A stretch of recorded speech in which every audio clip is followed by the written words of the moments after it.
There's a cars can make a left hand turn on the Cherry. Will be filed in the middle of the golf. Yes.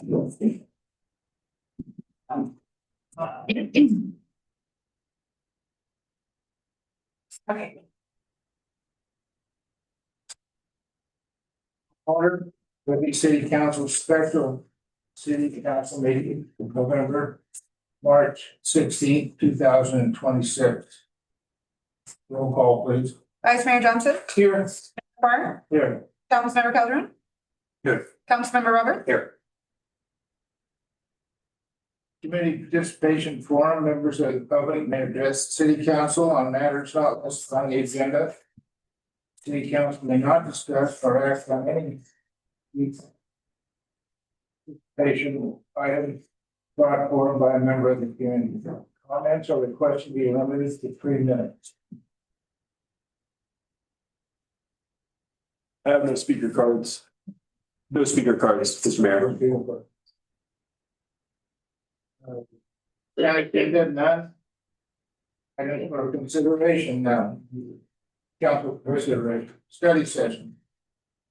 Active transportation project opportunities and prior to this. Mayor and council, thanks for having me tonight for the study session. So we have been in communication with BCAG and the Butte County Department of Health.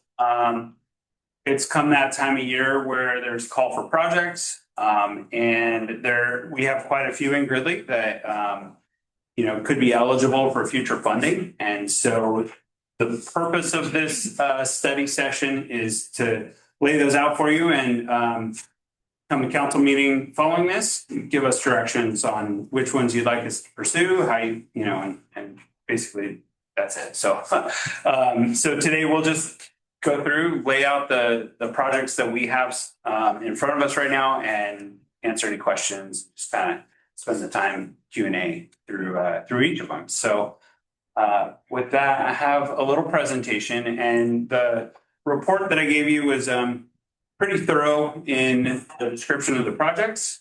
So we'll just kind of jump through these and just ask questions as needed.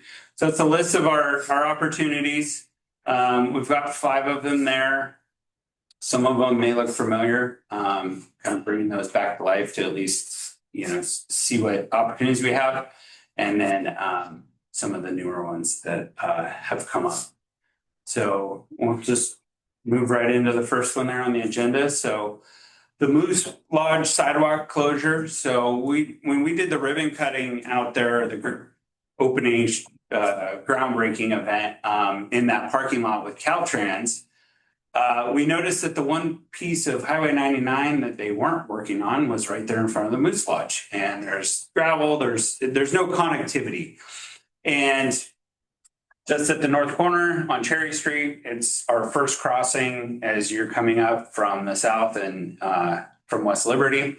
All our new apartment buildings and everything, like if they want to cross the street, this is where you would cross. So it was brought up to Caltrans, hey, it'd be great if you could include this as part of your project. Everybody thought it would be great, but we were just breaking ground, so we didn't know where we were going to be with budget and all of that. They don't have budget to include it with the project that they have now. So what we've done is we put a letter together to BCAG. Yvonne was like, hey, give me a project description. And I believe I included that in, maybe it's in the council packet for tonight. The actual letter that we sent to them with a little exhibit. There's the exhibit on the side. So what BCAG did was they approached Caltrans, and this fits nicely into their shop minor project program. And so basically, unofficially, they said, if we can attain the right of way, make sure that all that's clear, they'll put that in, they'll program that to build it. It probably wouldn't be built until 2028, but the only piece that Gridley, as far as I know right now, that Gridley would be on the hook for is attaining that right of way. So, when it comes time to making direction, it's really, give us the direction to go pursue a property acquisition from the Moose so that we can build frontage improvements. Ideally, we would like to match what's in front of McDonald's. It's still a little bit of a narrow sidewalk, so maybe, you know, this exhibit shows it going a wider sidewalk. So it really just kind of depends on what we want to see there. If we want some landscaping, if we just want sidewalk up to the corner.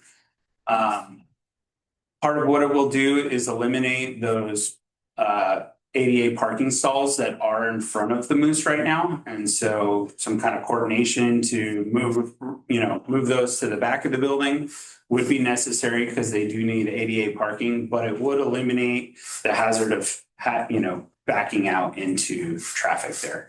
I'm pretty sure Cherry and 99 is probably one of the heaviest accident areas in town. So that should be mitigated a little bit with the new project that they're building because they're building a median across Cherry. So it'll be a right in, right out only. So you won't be able to cut that left-hand turn.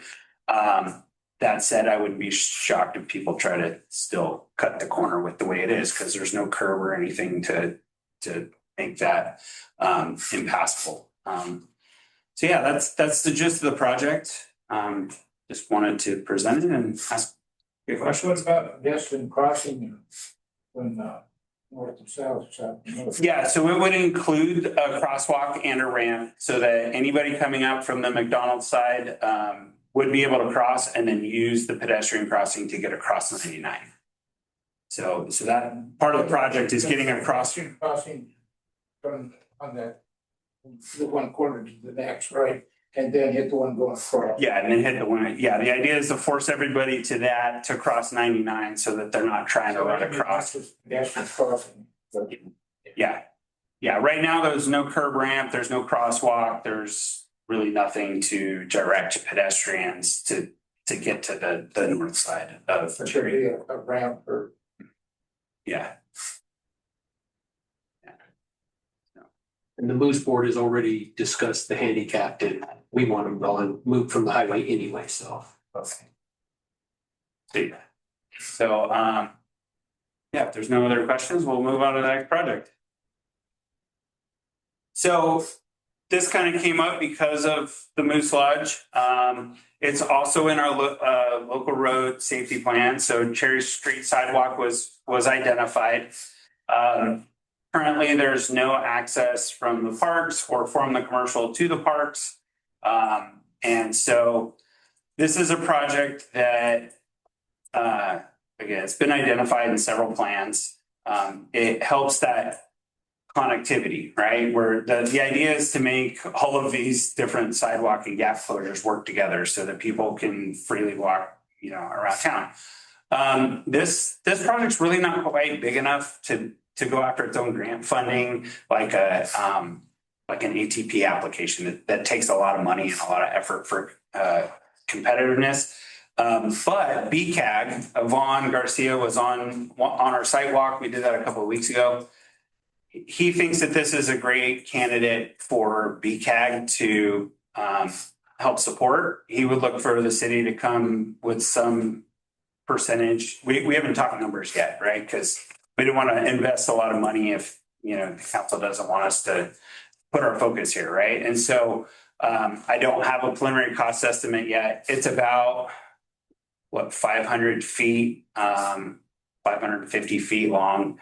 So we're looking at, a 5-foot sidewalk on either side. My initial thought was it would be right there at the back of the curb, but as I looked at least the south side of Cherry, it looks like we could do that separated sidewalk. So you'd still have that landscape buffer.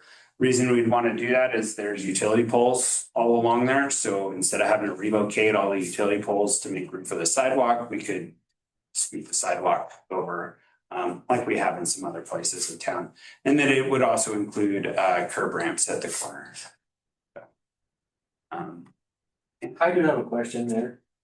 Does the city have the easement for that? I haven't double checked, but based on where the power poles are, I'm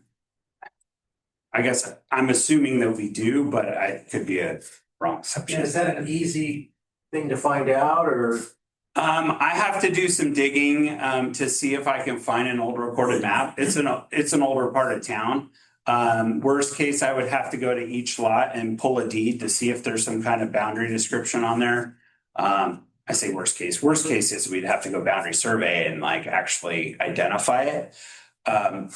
If we pursued funding, I would include that boundary survey in there as part of that funding agree, trying to Pretty get. straightforward though. Yeah, yeah. And again, if, the curb and gutter's already there, so it's not like you have to tear up the asphalt, although it could use new asphalt.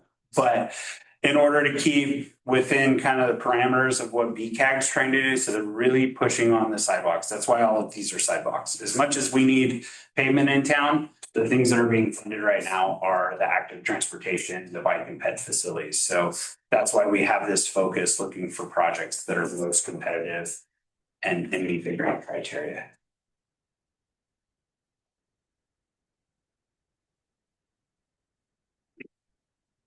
Next one. There's no clock up there. Okay, so the Fairview gas closure, we've talked about this project a couple of times, and the East Gridley Road improvements. So initially we have, the thought was, let's just focus on Fairview, make sure the kids, have access. But as we worked with BCAG and Butte County, they really think we should, if we're going to pursue active transportation grant funding, which again is very competitive, they thought we should expand the scope to make it more, a bigger project and more competitive in grabbing some of the other areas that don't have the pedestrian facilities. So this is just this intersection at Fairview and East Gridley. They really think that we need to work on some kind of control at that intersection. So I showed a couple little stop bars. Everybody keeps mentioning a roundabout or a mini roundabout there, trying to figure out a way for that to work with the fire department. They make these ones that you can still drive over. So potentially there's an option for that, but then that would at least slow people down coming into this intersection. This project would look at the feasibility of that, right? This is just a circle I dropped in there thinking, oh, this kind of works, right? But we'd have to go through geometry, traffic studies, kind of do a full analysis of that intersection. Even if we had stop signs, we'd want to do some kind of work to make sure that, it makes sense. I think all of us could agree that that intersection probably needs some controls. I'm sure we get some pushback, but pedestrian wise, I think it's a really important intersection that we focus on. So I would also recommend that we try to take sidewalks down to the fairgrounds. Again, I just drew this line on there. I know it gets really busy during the fair, so it looks like there's plenty of room. We could probably look at an 8 or 10 foot sidewalk there just to allow all that pedestrian traffic. And then some of the other ideas we were talking about, like on Fairview, is pushing the crosswalk north, just to get them away from trying to cross right there at the intersection with people flying around. And again, try to make crossings work and potentially a roundabout and the fire station. I think there's another slide for Fairview, so we can continue. So north is that direction on this one. Sorry, I should have included north arrow. So East Gridley's on the right-hand side of the page. Again, we're just identifying some of these gap closures. Pretty sure Public Works has already put crosswalks at East Hazel and Fairview. We're just showing them again because we would have to destroy some of them to get curb ramps and all of there. And then putting some actual concrete there where the decomposed granite, the dirt sidewalk is that the kids walk on right now. So again, all of this is to really make the project more competitive. It's really like a safe routes to school, even though that's not the program name anymore. But that's the sales pitch that we would use for the ATP.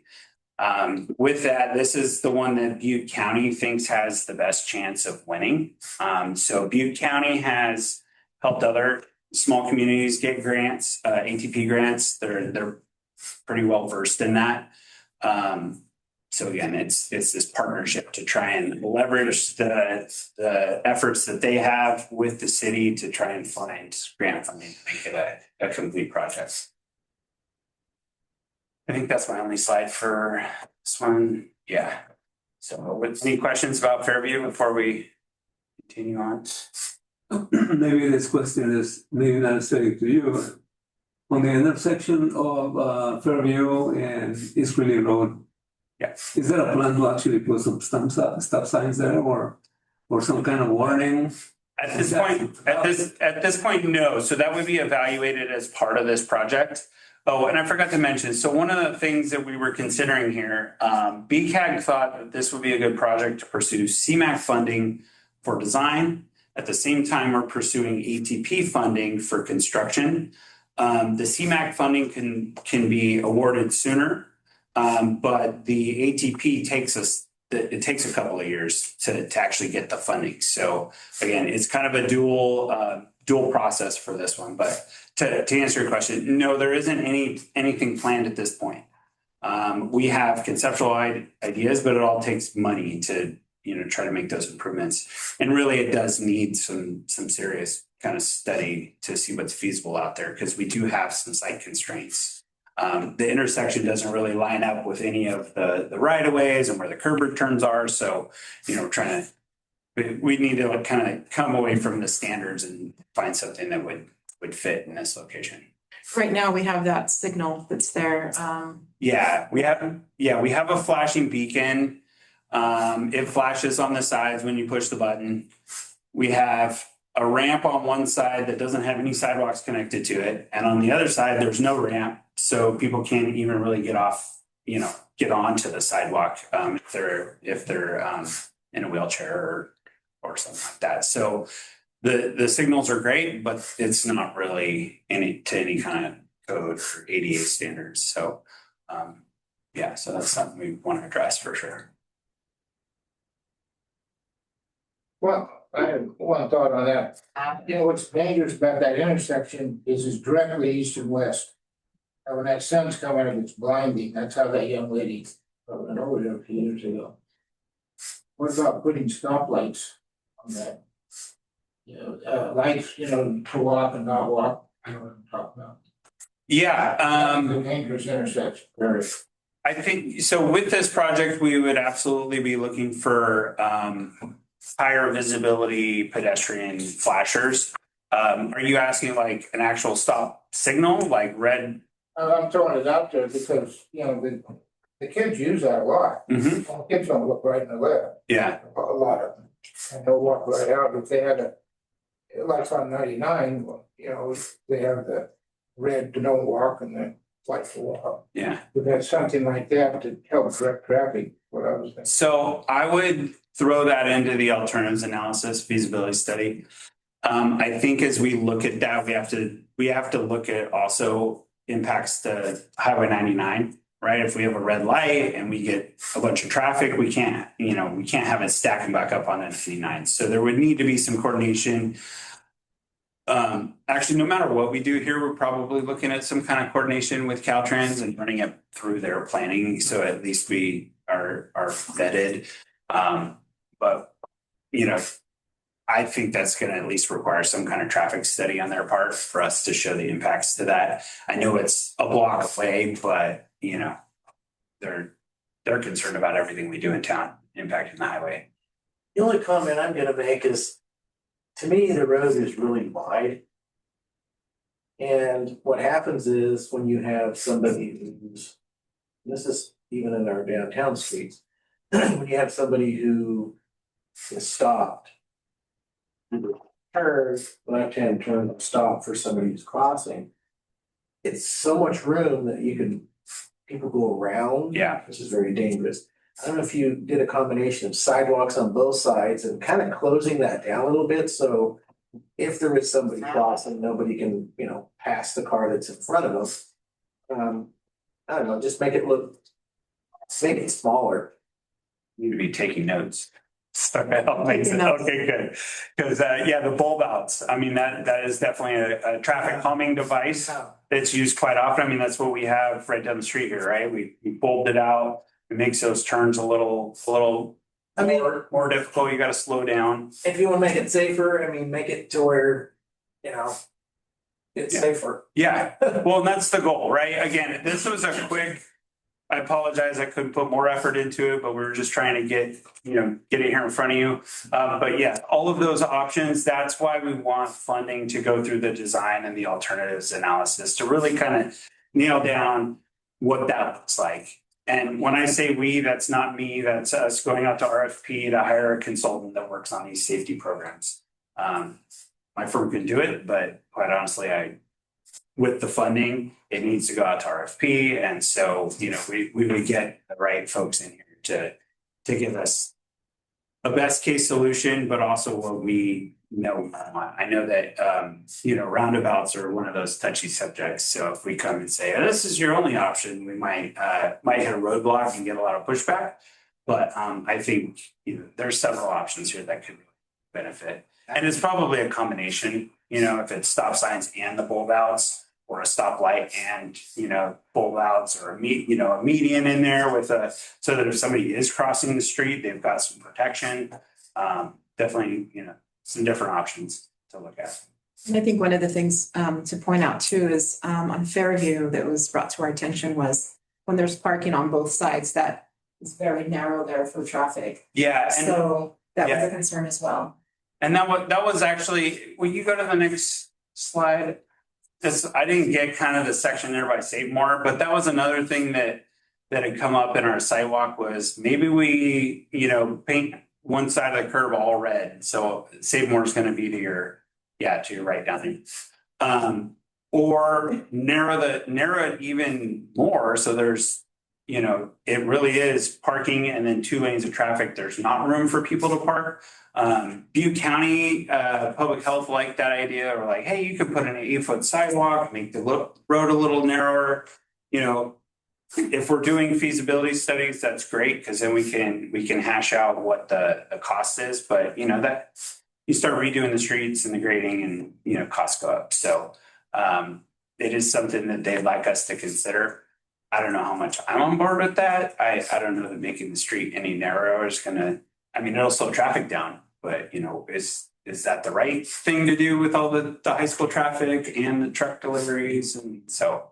What would be ideal, I think, is if you took that county property and put some parking in there. The school is talking with the county about that. Yeah. So that would, and put a roll curb up there. Yeah, so the school is, that's definitely a school district issue. Yeah. I know that I think the county just said that they were gonna let them gravel a whole part of it. I don't know what the dimensions are of it, but I did hear that they're gonna be able to gravel more and use more of it as actual parking. So, again, we're focused on the stuff in the right of way that we can, we have rights to work on and that we can, be successful in the grant. Any other questions for Fairview? So this project's we're putting it back on the list because I don't know if you all remember it, but this was a project that we had designed for us a few years ago. It's a safe routes to school type of project as well. Sycamore and Magnolia being the main ones, but then we also have Indiana and Vermont.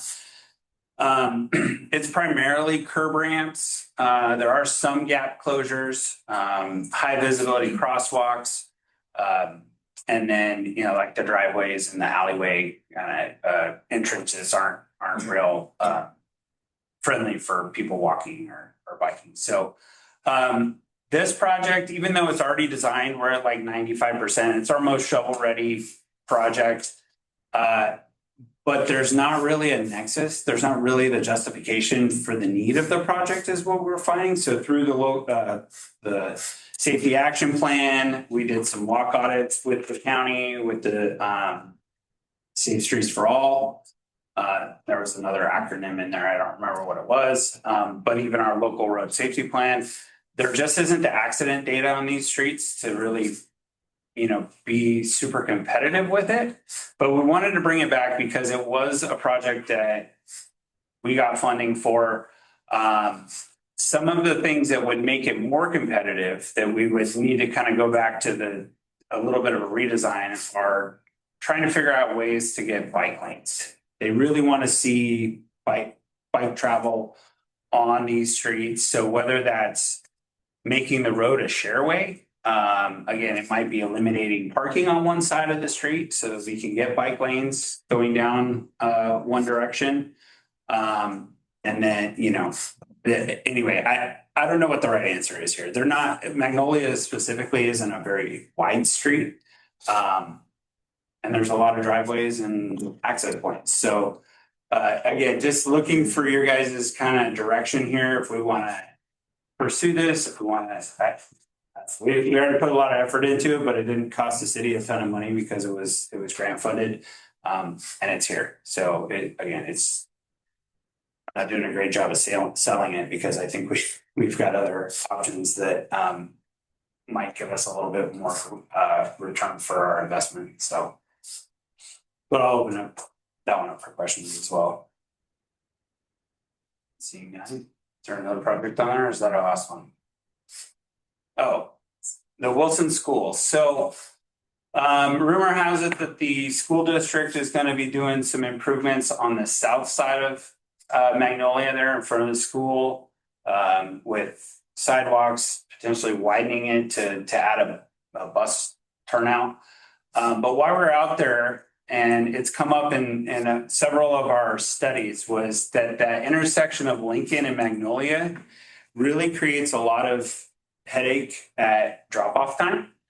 And it's just people trying to, swing around. It causes blockages, people trying to make lefts or whatever. It's just really not a very good intersection right in front of a school. So one of the thoughts was we could just block off Lincoln and just make this a little dead end area here, and people can come back out to Haskell. The second red line is because there's a little alleyway there that people also use to kind of shortcut when traffic's really bad. So again, it all comes down to drop off and pick up times. Most time of the day, it's not an issue, but the fact that there's no stop signs and it's a three-way, that crossing guard lady that's got to jump out in front of traffic to stop people with her little flashy stop sign, it's not as safe as it could be. Oh, is that Lincoln that goes right there? Yeah. Okay. They were talking about making one of those a right turn only. Yeah, we looked at those options too. Yes, there are other options. We could try to make it a right hand only.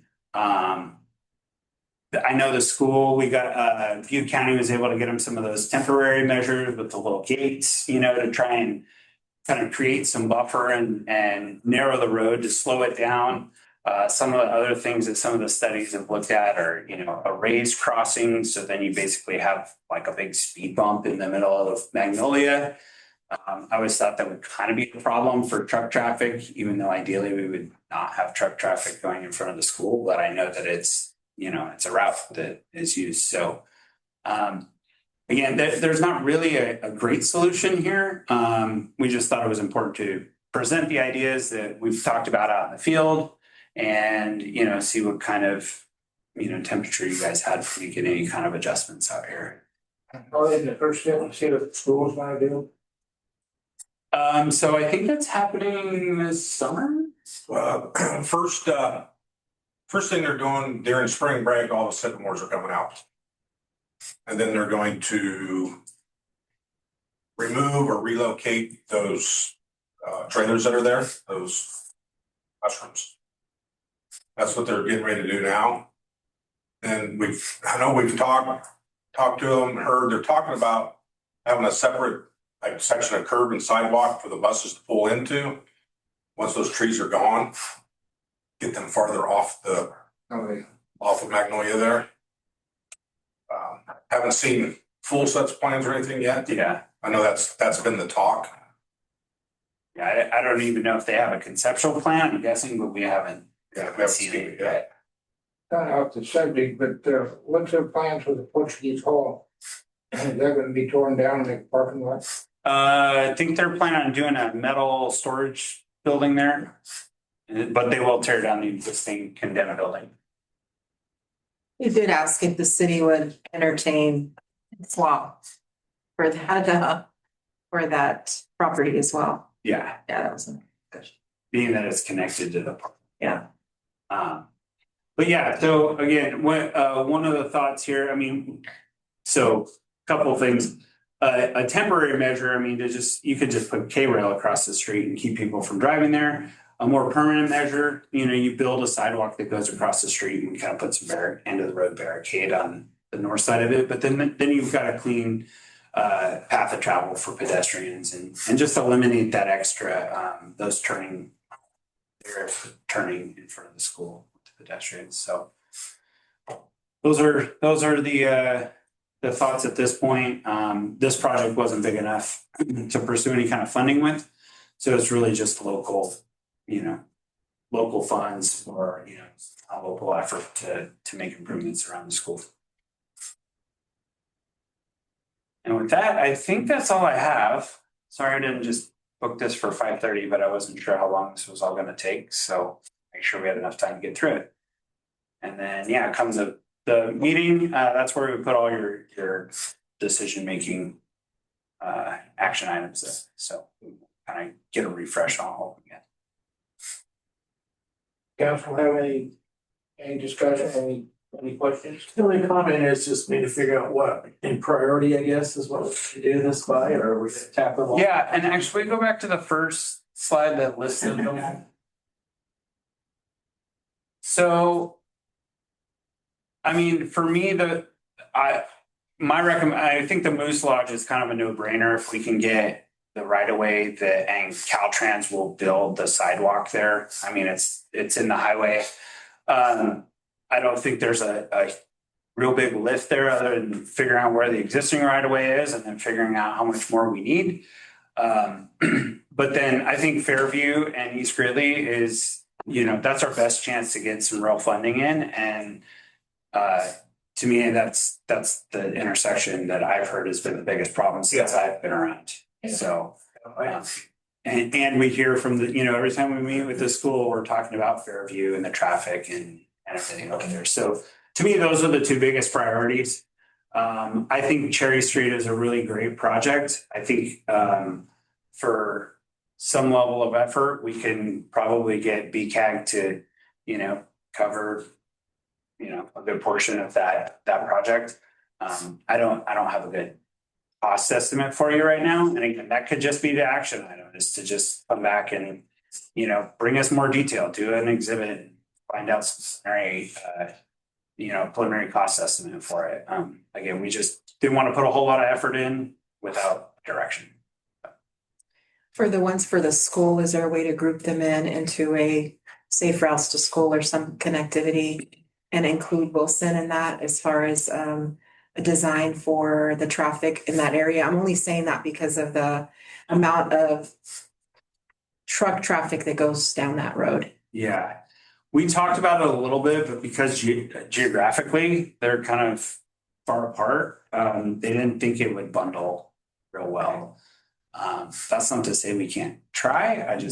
That was noted, I think, in our safe routes, in our safety action plan, wasn't it not? It's been noted in every safety report and walk audit that we've done. Yeah. As being a primary area of concern. So I'm trying to link that Wilson with the Fairview because it is a school access and this involves children. So that's why I'm curious if we could at least try to include something on Wilson. I mean, I can go back to, I'm not a grant writer when it comes to ATP and I don't want to even pretend to be. So it really comes down to, the people that have experience with those kind of applications because they are so competitive. We really want to make sure that we're hitting on points and not, putting an outlier out there that It's awful. Yeah, it stings us. Well, with that, I'll give you guys. Any more questions or discussion?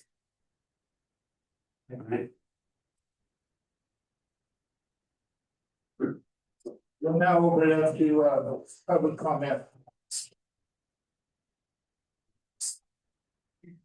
Any comment from the public?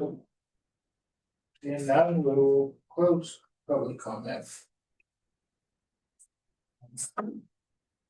Follow what was on our agenda.